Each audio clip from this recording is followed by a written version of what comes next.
இறைவனை வழிபாடு பண்ணிட்டு ஏழை எளியவர்களுக்கு பல தானங்கள் கொடுக்கணும். அது கூட பசுமாட்டுக்கு குடிக்கிறதுக்கு ஜலம், அதே மாதிரி 2 வாழைப்பழம், வைக்கப்புல் இதெல்லாம் குடுத்தாலே ரொம்ப ரொம்ப உத்தமம். பழம் அப்படிங்கிறது வந்து என்ன பழம் வேணா நீங்க குடுக்கலாம். உங்கனால என்ன முடியுமோ, உங்கனால என்ன வாங்கி குடுக்க முடியுமோ அத குடுத்தாலே போதும்.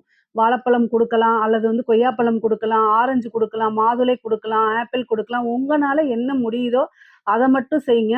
பசுமாட்டுக்கு பழம் குடுத்துட்டு அத சுத்தி வந்து தொட்டு கும்பிட்டுக்கங்க. இதனால என்னன்னா, 1 வருடம் முழுவதுமே உங்களுக்கு செல்வ வளம் நல்லா இருக்கும்.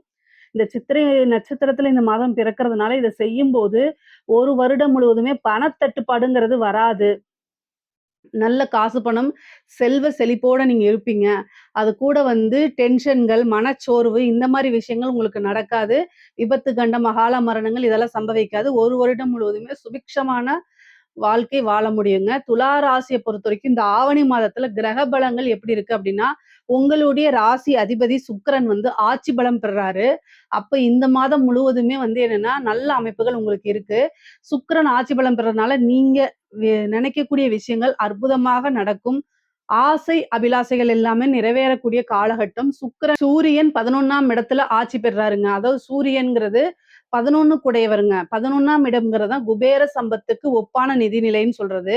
நல்ல லாபத்த குறிக்கக்கூடியது. அதே மாரி ஆசை, அபிலாசைகள குறிக்கக்கூடிய ஸ்தானம்.